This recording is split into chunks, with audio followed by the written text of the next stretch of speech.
안녕하세요. 여러분의 시간을 지식으로 채워주는 타임 지식 와치입니다. 오늘의 영상은 3분짜리인데요. 모두 라면에 물 올리셨나요? 그럼 시작하겠습니다. 한 나라가 전쟁을 선포하고 단 38분 만에 패배했다면 믿으시겠습니까? 세계 역사상 가장 짧았던 전쟁, 1896년 영국 잔지바르 전쟁을 소개합니다. 19세기 후반 아프리카 동부의 잔지바르, 현 탄자니아는 영국의 보호국이었습니다.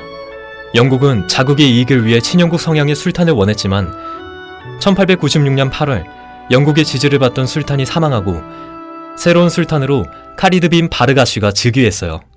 그런데 문제가 있었습니다. 카리드는 반영국 성향이었고 영국은 이를 탐탁지 않게 여겼죠. 재밌는 사실은 영국과 잔지바르 간 가장 큰 갈등 요인이 노예무역이었다는 점입니다. 보통 노예무역하면 서구 백인들이 흑인 노예를 사냥하는 모습을 떠올리지만 실제로는 같은 흑인들이 흑인들을 잡아 서구에 배급하는 인신매매적 성격이 강했습니다. 특히 잔지바르는 노예무역이 활발한 지역이었어요.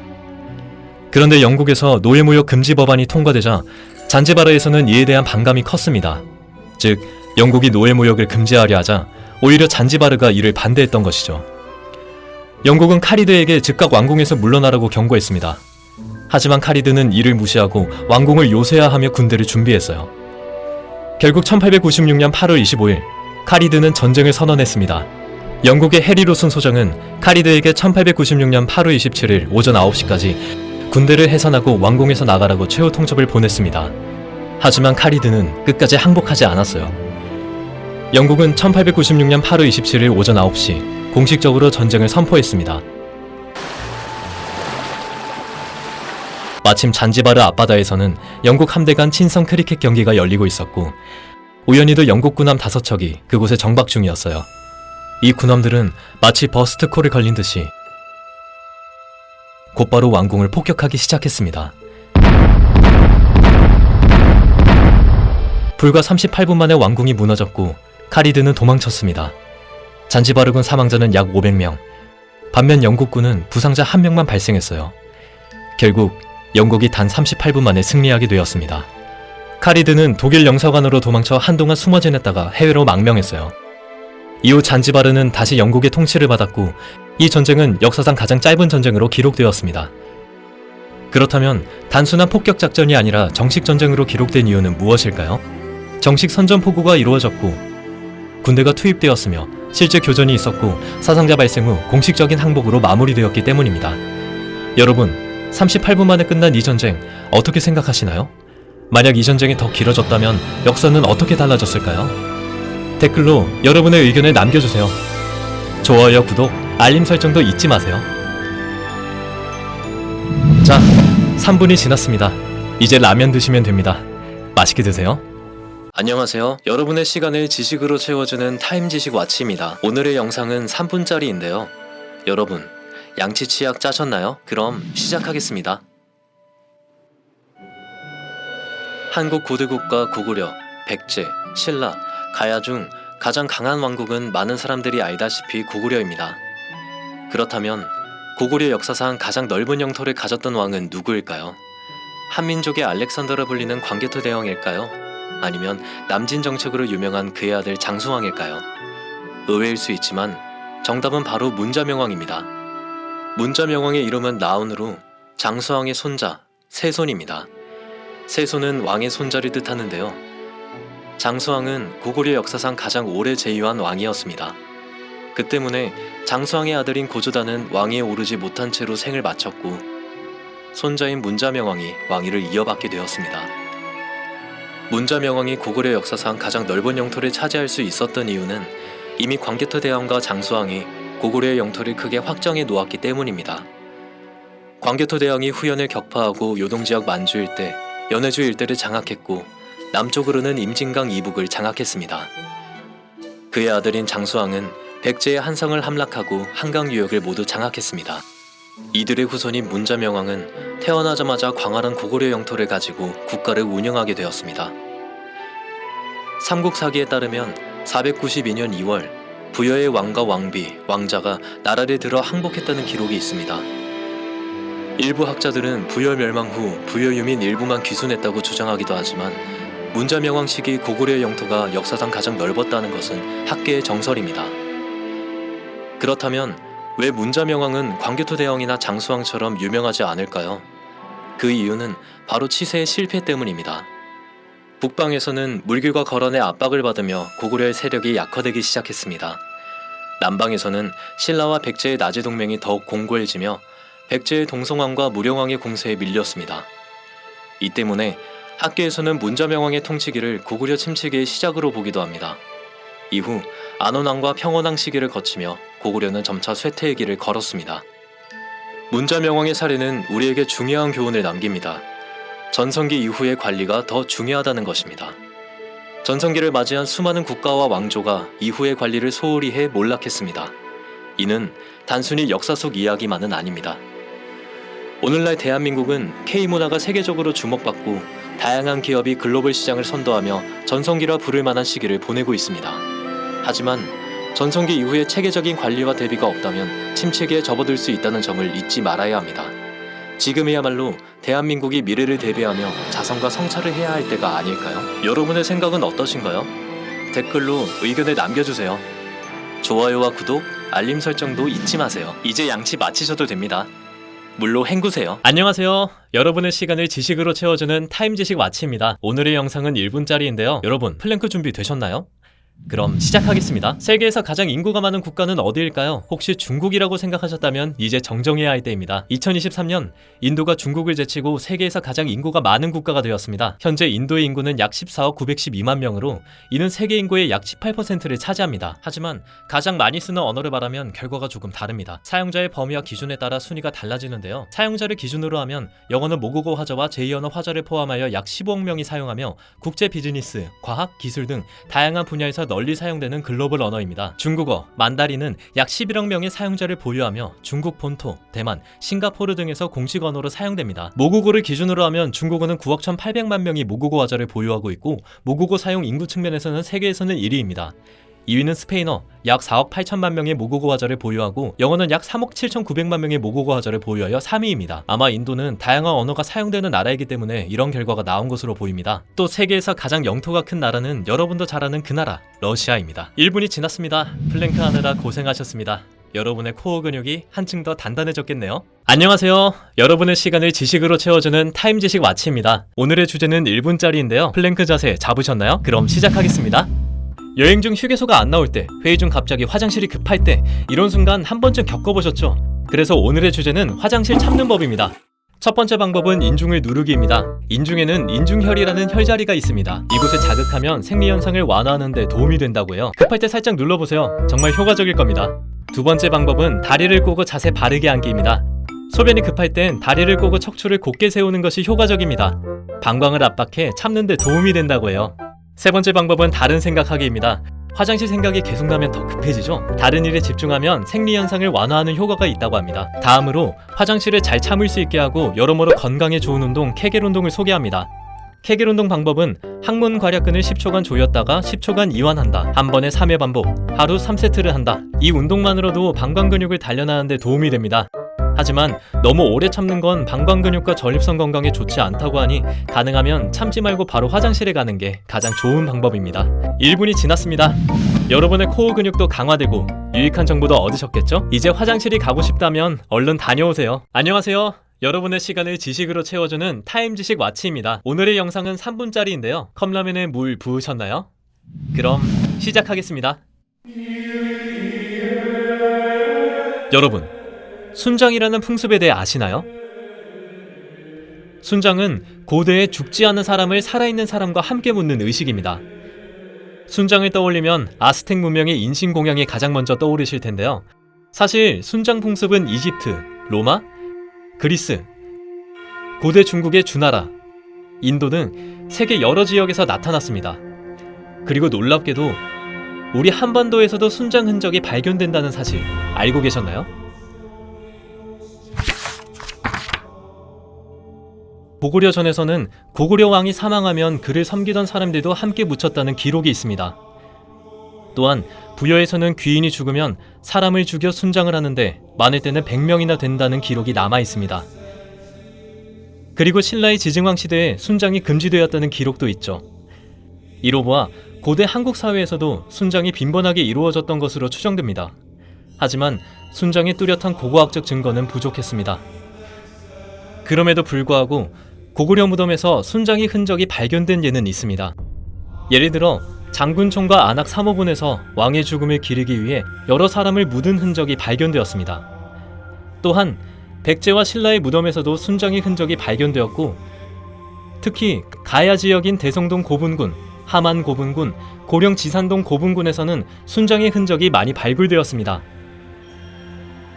흥미로운 점은 순장된 시체들에서 강제로 죽인 흔적이 없다는 것입니다. 시체에 훼손된 흔적이 전혀 없으며 당시로는 귀한 물품들이 함께 묻힌 사례도 많습니다. 일부 학자들은 고대 사람들의 종교적 신념이 순장을 두려워하지 않았을 가능성이 있다고 주장하기도 합니다. 그리고 창녕 송현동에서는 2006년에 1500년 전 가야의 순장자 소녀가 발굴되었습니다. 이 소녀는 비교적 온전한 상태로 부패되지 않은 유골이 발견되었고, 이를 토대로 송현이라는 이름이 붙여졌습니다. 이 소녀는 약 16세 정도로 보이며 순장이 된 것으로 보입니다. 유골의 상태를 보면 일을 많이 했던 시녀일 가능성이 크다고 합니다. 또한 저항 흔적 없이 순장된 것으로 보입니다. 만약 현재 시점에 살았다면 고등학교에 다녔을 이 소녀는 1500년 전 순장 당시 어떤 생각을 하고 있었을까요? 이러한 순장 풍습은 삼국시대 말 불교가 전래되면서 점차 사라지기 시작했고, 결국 고려시대에는 완전히 사라졌습니다. 불교의 생명 존중 사상이 순장과 배치되었기 때문입니다. 여러분은 순장이라는 고대 풍습에 대해 어떻게 생각하시나요? 하나의 고대 문화로 봐야 할까요? 아니면 야만적인 악법으로 봐야 할까요? 오늘의 지식, 순장이었습니다. 자, 3분이 지났습니다. 컵라면 드실 준비 되셨나요? 다음 시간에 뵙겠습니다. 안녕하세요. 여러분에게 지식을 알려드리는 타임지식 와치입니다. 오늘의 영상은 3분짜리인데요. 여러분들, 냉동식품 전자레인지에 넣어두셨나요? 그럼 시작하겠습니다. 로버트 다우니 주니어, 르브론 제임스 주니어, 크리스티아누 호날두 주니어 등 서양권 국가에서는 이름에 주니어라는 단어가 있는 사람들이 흔치 않게 있습니다. 그리고 이 인물들에게서 공통점이 있다는 걸 어렵지 않게 알 수 있죠. 바로 자신의 아버지와 같은 이름을 쓰고 있다는 것입니다. 이렇게 아버지의 이름을 그대로 물려받는 것은 한국에서 살고 있는 저희처럼 동양권 문화에 속한 사람들에게 조금 생소하게 느껴질 수 있습니다. 여러분들, 서양 문화권에선 왜 아버지의 이름을 똑같이 쓰고 이름에 주니어를 붙이는지 궁금하지 않으신가요? 저와 함께 알아봅시다. 이름에 주니어라는 단어를 쓰는 것은 서양 문화권에 존재하는 이름 물려주기 문화와 관련이 있습니다. 이 문화는 장남에게 아버지 또는 부계 조상의 이름을 그대로 물려주는 것으로 사회적으로 성공하거나 존경받는 사람들의 이름에 행운이 있다고 여겨 그 이름을 아들에게 물려주려는 관습에서 비롯되었습니다. 즉, 가문에서 성공한 사람이 있을 경우 그 집안의 전통과 명예를 기리고 자랑하려는 목적에서 시작된 것임을 알 수 있죠. 이런 이름 물려주기 문화는 고대 로마 시대 때부터 찾아볼 수 있을 정도로 유구한 전통을 지니고 있습니다. 하지만 장남이 아버지에게 이름을 물려받게 된다면 아버지와 아들의 이름이 같아지기 때문에 이름으로 둘을 구분하기 어려워지는 문제가 발생합니다. 바로 이 문제를 해결하기 위해서 주니어와 시니어라는 이름을 사용하게 되는 것이죠. 그렇게 해서 아버지에게는 윗사람이라는 뜻의 시니어를, 자식에게는 아랫사람이라는 뜻의 주니어를 이름의 끝에 붙여서 부릅니다. 즉, 주니어와 시니어라는 단어는 이름이 같은 아버지와 아들의 세대를 구분하기 위해서 쓰이는 것이죠. 3대에 걸쳐서 같은 이름을 쓰는 경우도 있습니다. 현재 미국 대통령으로 취임하고 있는 도널드 트럼프 대통령이 그 예인데요. 도널드 트럼프 대통령의 풀네임인 도널드 존 트럼프라는 이름을 장남과 장손이 그대로 이어받아 사용하고 있습니다. 이럴 경우 도널드 트럼프 대통령은 도널드 존 트럼프 시니어, 장남은 도널드 존 트럼프 주니어, 그리고 장손은 도널드 존 트럼프 서드, 즉 3세라고 불리게 됩니다. 같은 이름에서 세대 구분이 이루어지고 있는 걸 볼 수 있죠. 하지만 이러한 세대 구분은 이름을 쓰고 있는 당사자가 생존해 있을 경우에만 사용됩니다. 동명이인이 존재하지 않는다면 구분할 일이 없기 때문이죠. 반면 동양 문화권에서는 조상의 이름을 자식에게 물려주는 것이 금기시되고 있습니다. 이는 조상에 대한 존중의 문화가 서양과는 다르기 때문인데요. 특히 한자 문화권에서는 조상에게 받은 이름을 휘라고 부르며 매우 소중히 여겼고, 이 휘를 쓰지 않기 위해 자나 호 등의 다른 이름을 만들어 쓰는 문화가 존재했습니다. 한자 문화권인 한국에서도 역시 이와 관련된 관습이 존재하는데요. 출생자의 부, 모, 조부, 조모와 같은 이름을 사용할 경우 출생신고가 수리되지 않는다는 것을 이름의 기재 문자와 관련된 가족관계 등록사무 제2호 조항을 통해 확인할 수 있습니다. 이렇듯 이름이라는 개념에 대해 동서양의 문화적 인식이 다른 것도 흥미로운 사실이죠. 지금까지 서양권 이름에 주니어가 붙는 이유와 그 배경에 대해 알아보았습니다. 조금 생소하게 다가올 수 있는 이름 물려주기 문화에 대해서 여러분들은 어떻게 생각하시나요? 여러분들의 의견이 있으시다면 댓글로 알려주세요. 자, 3분이 지났습니다. 이제 전자레인지를 열어도 되겠네요. 오늘도 시청해주셔서 감사합니다. 세계에서 가장 높은 빌딩은 무엇일까요? 현재 2024년 기준으로 두바이에 있는 부르즈 할리파입니다. 이 건물은 163층, 높이는 828m로 2010년에 완공된 이후로 여전히 세계에서 가장 높은 빌딩으로 자리를 지키고 있습니다. 이런 명성 때문인지 연간 200만의 관광객이 오는 명소입니다. 두 번째로 높은 빌딩은 말레이시아 쿠알라룸푸르에 위치한 메르데카 118입니다. 높이는 678m, 118층으로 말레이시아의 독립을 기념하여 건설되었습니다. 또 자랑스러운 점은 부르즈 할리파와 메르데카 118 모두 삼성물산의 손길로 만들어졌다는 것입니다. 세 번째는 상하이 타워로 중국 상하이에 위치한 이 빌딩은 632m, 128층입니다. 그리고 세계에서 대지 면적이 가장 넓은 건물은 뉴센처리 글로벌 센터로 중국 청도에 위치하며 면적은 약 170만 제곱미터에 달합니다. 이는 더현대 백화점보다 6배나 큰 크기입니다. 이곳에는 쇼핑몰, 호텔, 워터파크 등 다양한 시설들이 있답니다. 마지막으로 가장 작은 건물은 소설가 캐렛이 사는 캐렛하우스입니다. 폭 152cm, 길이 10m, 높이 9m로 이루어져 있으며 침실, 화장실, 부엌 모두 갖추어져 있다고 합니다. 안녕하세요. 여러분의 시간을 지식으로 채워주는 타임지식 와치입니다. 오늘의 영상은 4분짜리인데요. 여러분, 설거지 준비 되셨나요? 그럼 시작하겠습니다. 여러분, 동물원이나 생물책을 보면 특이한 이름을 가진 동물들이 많죠? 오늘은 동물의 이름에 대한 이야기입니다. 상상 속의 동물이 실제로 존재했던 경우가 있습니다. 동양에는 전설 속 동물인 기린이 있었습니다. 기린은 용의 머리에 뿔이 달려있고 사슴의 몸과 소의 꼬리를 가진 모습으로 서양의 유니콘과 비슷한 형상을 하고 있습니다. 동양에서 기린은 신성한 동물로 여겨졌으며 높은 덕을 가진 사람이 태어날 때 나타나는 길조로 여겨졌습니다. 그러나 이 신비로운 동물이 실제로 존재했던 것으로 밝혀졌습니다. 중국 명나라의 환관 정화는 유명한 해상 원정을 떠나게 되는데 그의 함대는 중국을 출발하여 인도를 거쳐 무려 소말리아까지 도달합니다. 그곳에서 한 동물을 발견하게 되었는데 우리가 현재 기린이라고 부르는 동물이었습니다. 기린의 머리에는 뿔이 있으며 심지어 소말리아어로 게린이라는 이름을 가지고 있어 발음까지 비슷했다고 합니다. 정화는 이 동물을 전설 속 기린과 동일한 존재로 여겼고 이를 기린이라 명명하여 명나라 황제 영락제에게 바쳤습니다. 영락제는 성군이 나타날 때 출현한다는 기린이 자신에게 왔다며 크게 기뻐했다고 합니다. 이후 기린이라는 단어가 한국으로 전해지면서 한국에서는 목이 긴 이 동물을 기린이라고 부르게 되었습니다. 한편 중국에서는 이 동물을 장직루, 목이 긴 사슴이라고 부르고 있으며 영어로는 지레프라고 합니다. 이 단어는 아랍어 자라파에서 유래했으며 이는 빠르게 걷는 자라는 뜻을 가지고 있습니다. 또 다른 전설 속 동물이 실제로 발견된 사례가 있습니다. 기원전 5세기 카르타고의 항해자 한노는 함선 60척을 이끌고 아프리카 북서 해안을 탐험했습니다. 탐험 도중 그는 털이 많은 사람들이 사는 섬을 발견했는데 이들을 신기하게 여겨 생포하려 했습니다.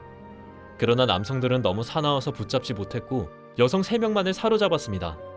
본국으로 이송하려 했으나 이들 역시 너무 사나워 결국 죽일 수밖에 없었고 가죽만 벗겨 가져와 유노 신전에 보관했다고 합니다. 이 가죽은 로마가 카르타고를 정복한 기원전 146년까지 약 350년간 보관되어 있었습니다. 한노는 이들의 이름을 현지 통역사에게 물었고 통역사들은 이들을 고릴라이라고 불렀다고 합니다. 이후 이 이야기는 한노의 주한계에 기록되었고 유럽인들은 그들의 정체를 궁금해했습니다. 19세기 유럽 학자들은 아프리카를 탐험하던 중 덩치가 크고 검은 털로 덮인 사람보다 거대한 유인원을 발견했습니다. 학자들은 이 동물이 한노가 기록한 고릴라일 것이라고 생각하여 고릴라라는 이름을 붙였다고 합니다. 그러나 한 가지 미스터리가 남아있습니다. 한노가 탐험했던 지역은 현재의 세네갈 지역인데 이곳에는 고릴라가 살지 않는다는 점입니다. 그렇다면 한노가 본 그들은 과연 무엇이었을까요? 동물 이름에 대한 이야기에서 빠질 수 없는 것이 바로 캥거루에 대한 일화입니다. 흔히 알려진 설에 따르면 영국의 탐험가가 호주 원주민에게 저 동물의 이름이 무엇인가라고 묻자 원주민이 잘 모르겠다는 뜻으로 캥우루라고 대답했고 탐험가는 이를 동물의 이름으로 오해하여 캥거루라는 이름이 붙었다고 합니다. 그러나 이는 사실이 아닙니다. 1770년 영국의 유명한 탐험가 제임스 쿡은 호주를 탐험하던 중 기구 야임디르 부족을 만났습니다. 그는 회색 캥거루를 보고 저 동물의 이름이 무엇인가라고 물었고 원주민들은 강구루라고 정확하게 답해 주었습니다. 제임스 쿡은 이를 영어로 캥거루라고 기록했으며 이후 전 세계적으로 이 명칭이 사용되었습니다. 즉 원주민들은 성심성의껏 답했으며 잘 모른다라고 말한 적이 없습니다. 그러나 이 루머로 인해 기구 야임디르 부족은 오랜 세월 억울한 오해를 받아야 했습니다. 이처럼 우리에게 익숙한 동물들의 이름에는 흥미로운 역사와 이야기들이 숨겨져 있습니다. 다음에 동물원이나 책에서 동물들의 이름을 볼 때 그 유래를 떠올려 보는 것도 재미있겠죠. 자, 4분이 지났습니다. 설거지 고생하셨습니다. 그릇에서 반짝반짝 윤이 나네요. 안녕하세요. 여러분의 시간을 지식으로 채워주는 타임 지식 와치입니다. 오늘의 영상은 1분짜리인데요. 여러분 줄넘기 뛸 준비되셨나요? 그럼 시작하겠습니다. 만화의 강국하면 어떤 나라가 떠오르시나요? 저는 바로 일본이 떠오르는데요. 세계에서 일본 만화 중 가장 많이 팔린 만화책은 무엇일까요? 1위는 바로 만화계의 절대 강자 27년째 영재 중인 원피스입니다. 원피스는 주인공 몽키디 루피가 해적왕이 되기 위해 바다를 모험하며 겪는 이야기를 담고 있습니다. 귀멸의 칼날의 1위 자리를 내려주기 전까지 일본 만화 판매량 1위를 기록했으며 현재까지 누적 판매량 5억 부 이상을 자랑합니다. 말이 나왔으니 덧붙이자면 원나블이라 불리는 인기 만화 중 나루토는 2억 5천만 부 이상이 판매되어 세계에서 5번째로 많이 팔린 일본 만화입니다. 그렇다면 2위는 무엇일까요? 골고13입니다. 골고13은 무려 1968년부터 연재 중인 만화인데요. 50년 넘게 연재되면서 단 한 번의 휴재도 하지 않았던 전설적인 작품입니다. 3위는 명탐정 코난입니다. 4등은 바로 토리야마 아키라 선생님의 걸작 드래곤볼입니다. 여러분은 어떤 만화를 가장 좋아하시나요? 자, 1분이 지났습니다. 고생하셨습니다. 이제 숨고르기 하시면 됩니다. 안녕하세요. 여러분에게 지식을 알려드리는 타임 지식 와치입니다. 오늘의 영상 길이는 3분인데요. 여러분들 양치 준비 되셨나요? 그럼 저와 함께 달려보죠. 여러분들은 소설 삼국지가 어떻게 시작되는지 아시나요? 읽지 않았더라도 한 번쯤은 들어봤을 이름, 바로 황건적의 난입니다. 이 황건적의 난은 태평도의 교주 장각이 당시 중국의 왕조인 후한에 대항하여 자신의 교도들을 이끌고 중국 대부분의 지방에서 봉기한 사건입니다. 창천이 죽고 황천이 일어난다라는 슬로건을 내걸고 봉기를 일으킨 교도들은 황색두건을 둘러서 서로를 식별했기에 황건적이라고 불렸습니다. 결과적으로 이 봉기는 성공하지 못했습니다. 그러나 이를 진압하는 과정에서 유비나 조조, 손견 등의 군웅들이 등장하기 시작했고 이후 한나라의 국력이 완전히 쇠약해져 중국은 군웅할거의 시대로 접어들게 됩니다. 이렇듯 황건적의 난은 서사적으로 삼국지의 초반부를 본격적으로 열어주는 거대한 사건이죠. 저는 삼국지 소설을 읽으면서 한 가지 궁금증이 있었습니다. 바로 황건적들은 왜 하필 황색두건을 둘렀을까라는 생각이었죠. 여러분들은 왜 황건적이 하필 황색두건을 둘렀는지 궁금하지 않으셨나요? 저와 함께 알아가 보죠. 고대 중국 시기에는 오행이라는 개념이 사용되고 있었습니다. 여기서 오행은 나무를 상징하는 목, 불을 상징하는 화, 흙을 상징하는 토, 쇠를 상징하는 금, 물을 상징하는 수의 다섯 원소를 이야기합니다. 이 다섯 원소들이 각각 상징하는 색깔들이 있는데 목은 파란색, 화는 붉은색, 토는 노란색, 금은 백색, 수는 흑색을 띠고 있었죠. 그리고 이 다섯 원소들은 각각 다른 원소들에게 상호관계를 가지고 있기도 합니다. 다른 원소를 누르거나 방해하는 상극관계, 그리고 다른 원소를 도와주거나 생겨나게 하는 상생관계로 이루어져 있었죠. 이러한 관계들을 통해 모든 사물의 이치와 인간사의 기륭화복을 예언하는 오행도참설이 유행했습니다. 이런 오행도참설에도 시기에 따라 트렌드가 달랐어요. 기원전 전국시대에는 오행의 상극관계를 통해 왕조의 흥망 등의 변화를 설명했지만 한나라 때에는 오행의 상생관계를 통해 왕조의 교체, 순서를 설명하는 오행상생설이 유행하고 있었습니다. 오행의 상생관계는 목이 화를 낳는 목생화, 화가 토를 낳는 화생토, 토가 금을 낳는 토생금, 금이 수를 낳는 금생수, 수가 목을 낳는 수생목의 관계로 이루어져 있죠.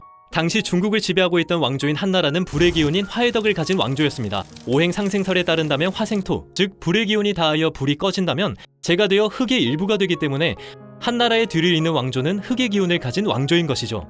그리고 오행에서 흙이 상징하는 색깔은 노란색, 황색입니다. 바로 이런 맥락에서 황건적은 황색 두건을 메고 봉기를 일으켰던 것이죠. 자신들이 토의 덕을 지닌 존재들이기 때문에 화의 덕을 가진 후한을 멸망시키는 것은 매우 자연스럽고 정당한 일이라는 것이죠. 이렇듯 황건적들은 당시 유행하던 오행 상생설을 이용한 정치적 슬로건을 내걸고 있었습니다. 그리고 그 슬로건을 시각적으로 가장 잘 보여주던 것이 바로 황색 두건이었죠. 이렇게 오행과 관련하여 황건적이 쓰던 두건 색상의 유래를 알아보았습니다. 이런 지식을 알고 삼국지를 다시 읽는다면 황건적의 난 부분을 좀 더 재미있게 읽을 수 있지 않을까요? 오늘의 영상은 여기까지입니다. 3분이 지났으니 이제 물로 입을 헹구시면 될 것 같아요. 오늘도 깔끔한 하루 되시길 바랍니다. 안녕하세요. 여러분의 시간을 지식으로 채워주는 타임지식 와치입니다. 오늘의 영상 길이는 2분인데요. 여러분들 달리기 준비되셨나요? 그럼 시작하겠습니다. 투표에 대해서 알려드리려고 합니다. 우선 투표할 수 있는 나이입니다. 대한민국에서 투표권은 만 18세부터 주어집니다. 정확히는 생일 기준이 아니라 해당 선거일 기준으로 만 18세가 되는 사람까지 포함입니다. 내가 고등학생이더라도 생일이 빠른 고3이라면 투표가 가능하겠죠? 두 번째는 사전투표입니다. 정식 투표일은 법정 공휴일이지만 일정상 어려운 사람을 위해 사전투표가 마련되어 있습니다. 사전투표는 전국 어디서나 할 수 있고 신분증만 있으면 됩니다. 사전투표는 관내투표가 있고 관외투표가 있어서 내 지역구 정해진 투표소가 아니더라도 투표가 가능합니다. 관내 선거인의 경우 신분증 검사 후 전자서명한 이후 투표용지를 받아서 투표함에 넣으면 끝이지만 관외 선거인의 경우 신분 확인 후 회송용 봉투를 받아서 투표용지를 집어넣고 밀봉한 이후에 봉투째로 투표함에 넣어야 됩니다. 이때 봉투를 밀봉하지 않으면 무효표가 되므로 꼭 밀봉하셔서 투표함에 넣어야 됩니다. 세 번째로 알려드릴 것은 준비물인데요. 가장 중요한 것은 신분증입니다. 주민등록증, 운전면허증, 여권, 모바일 신분증 등 공적 효력이 있는 신분증이면 가능합니다. 신분증은 학생증도 가능한데요. 사진과 생년월일이 모두 적혀있는 경우 가능합니다. 신분증이 없으면 투표할 수 없으니 꼭 챙겨서 투표소로 가셔야 합니다. 네 번째는 투표 방식인데요. 대통령 선거는 1표, 국회의원 선거는 지역구 1표, 비례대표 1표, 지방선거는 많게는 7표까지도 행사할 수 있습니다. 선거마다 투표용지 수가 다르니 미리 확인하세요. 다섯 번째는 투표소 찾기입니다. 본 투표 때는 정해진 투표소에서 투표를 진행해야 합니다. 투표소는 선거관리위원회가 보내는 투표 안내문이나 중앙선거관리위원회 홈페이지 또는 주민센터에서 확인할 수 있습니다. 마지막으로 투표 시간입니다. 사전투표는 오전 6시부터 오후 6시까지, 본투표는 오전 6시부터 오후 8시까지인데요. 이번 21대 대통령 선거 사전투표일은 5월 29일 30일 오전 6시부터 오후 6시, 본투표는 6월 3일 오전 6시부터 오후 8시까지라고 합니다. 지식을 갖춘 유권자가 건강한 선거를 만듭니다. 여러분, 이번 선거의 소중한 한 표 어떠실까요? 이상 2분이 지났습니다. 달리기 하신다고 고생 많으셨어요.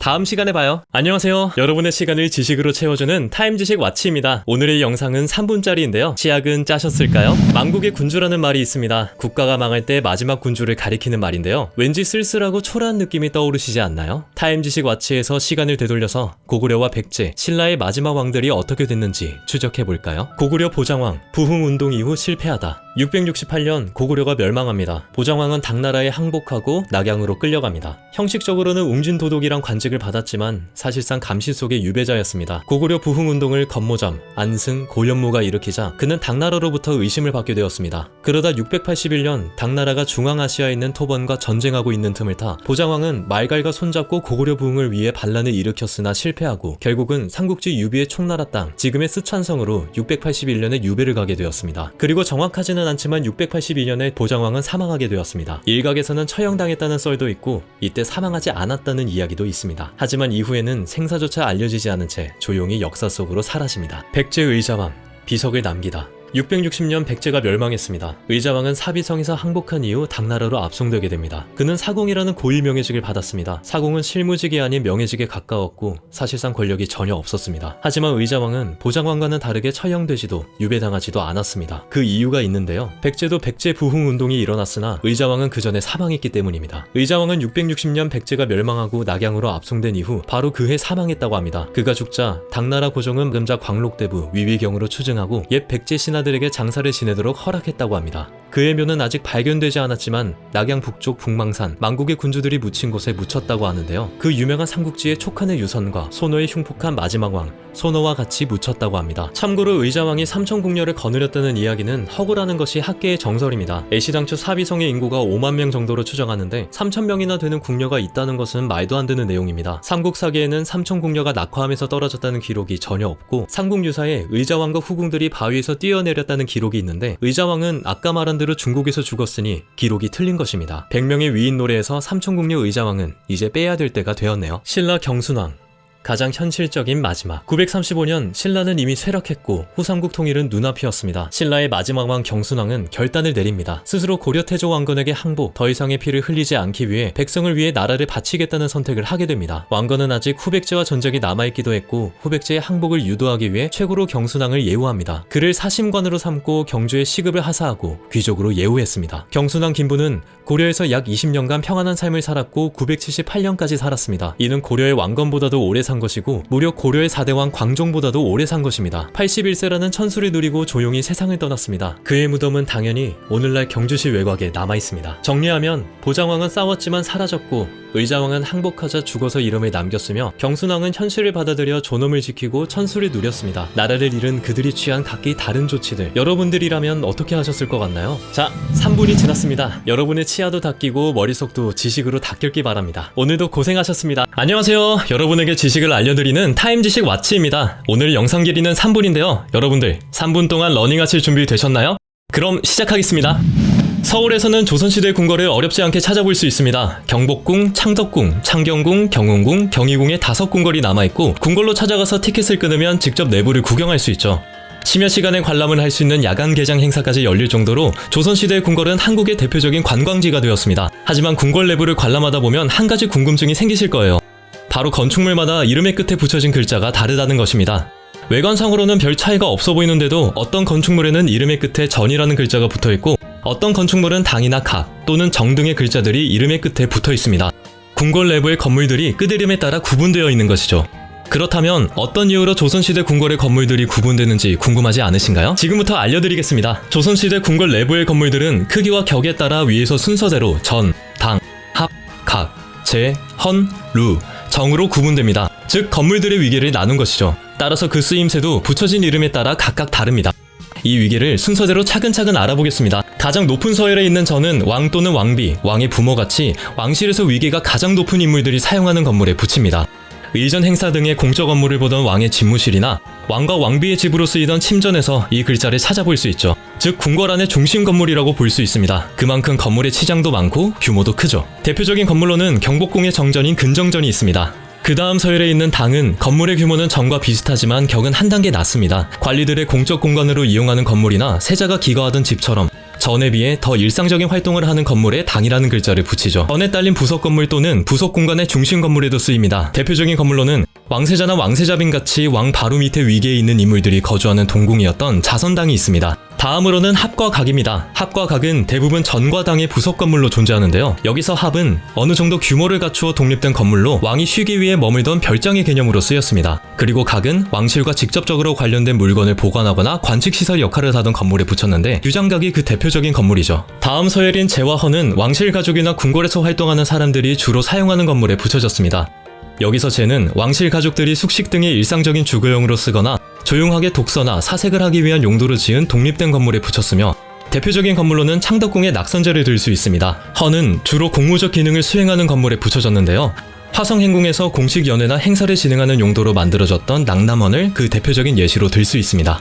다음으로는 루입니다. 루는 지면에서 사람 키 높이 정도 떨어져 바닥이 마루로 되어 있는 건물로 경치를 볼 수 있도록 문과 벽이 없는 것이 특징입니다.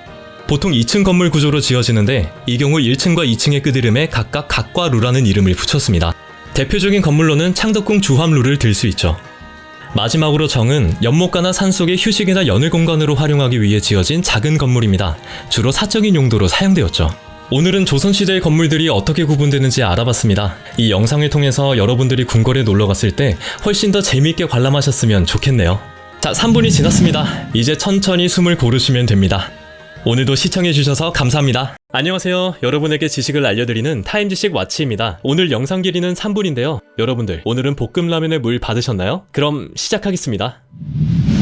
한국의 수도 서울은 조선의 수도 한양이 그대로 이어진 곳입니다. 그래서 서울 안에는 조선시대의 문화재들이 그대로 남아있고 어렵지 않게 찾아볼 수 있죠. 그 중에서도 조선시대의 대문 역할을 하던 건축물이 있습니다. 북쪽의 숙정문, 남쪽의 숭례문, 동쪽의 흥인지문, 서쪽의 도니문이 그것이죠. 이 4개의 대문을 일컬어 4대문이라고 부릅니다. 하지만 이 대문들은 도니문처럼 현재 존재하지 않거나 숭례문처럼 소실되었다가 다시 복구되는 등 다사다난한 일들을 겪기도 했습니다. 여러분들에게 익숙한 4대문이 어떻게 건설되었고 대문마다 이름이 각기 다른 이유가 이유가 궁금하지 않으신가요? 저와 함께 알아봅시다. 1395년 조선 초기 나라를 건국한 태조 이성계는 수도를 개경해서 한양으로 천도하면서 먼저 한양에 궁궐과 종묘를 세웠고 이를 방어하기 위해 한양도성을 축조하기 시작했습니다. 이 과정에서 북쪽의 북악산, 서쪽의 인왕산, 동쪽의 낙산, 남쪽의 남산을 도성의 경계로 하여 동서남북으로는 4개의 큰 성문을, 나머지 북동, 북서, 남동, 남서 방향으로는 4개의 작은 성문을 건설합니다. 이때 세워진 4개의 큰 성문들이 바로 지금의 사대문입니다. 그리고 조선시대 사람들은 이 대문들을 통해서만 도성 내부로 출입할 수 있었죠. 한양은 이 사대문 안쪽에 있는 지역과 한양도성 성문에서 외곽 10리 이내의 지역을 기준으로 도심을 이루었습니다. 사대문이 한양이라는 도시의 범위를 설정하는 데 핵심적인 기준이 된 것이죠. 이렇듯 사대문은 한양도성을 방어하기 위한 용도로 세워졌고 서울이라는 지역의 도심이 만들어지는 데에도 중요한 역할을 했다는 것을 알 수 있죠. 사대문의 이름에 담긴 의미도 조선의 통치 이념과 밀접한 관련을 맺고 있다는 사실 알고 계신가요? 조선을 건국한 태조 이성계는 유교 사상을 바탕으로 조선을 통치하고자 했습니다. 그래서 유교의 핵심적인 도덕 이념인 오상, 즉 인, 의, 예, 지, 신을 한 글자씩 따와서 도성의 대문에 붙이기로 한 것이죠. 동쪽의 성문은 인을 일으킨다는 의미인 흥인문으로, 서쪽의 성문은 의를 돈독해 한다는 의미인 돈이문으로, 그리고 남쪽의 성문은 예를 숭상한다는 의미의 숭례문으로 지었습니다. 하지만 북쪽의 성문은 당시 숙청문으로 유일하게 이 5가지 도덕에 포함되는 한자가 들어가지 않았는데요. 이와 관련해서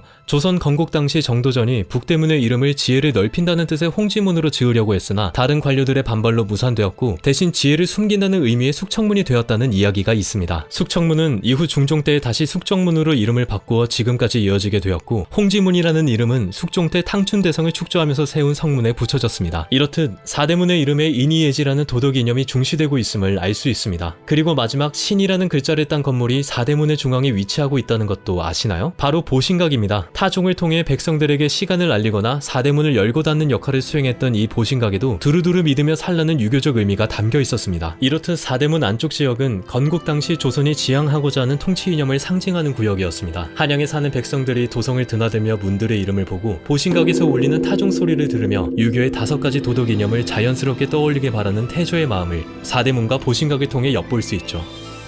오늘은 이렇게 사대문이 세워진 배경과 그 대문들의 이름 속에 들어있는 의미를 알아봤습니다. 사대문에 대한 이야기를 더 알고 계신다면 댓글로 남겨주세요. 자, 3분이 지났습니다. 이제 컵라면 물 버리러 가시면 됩니다. 오늘도 시청해주셔서 감사합니다.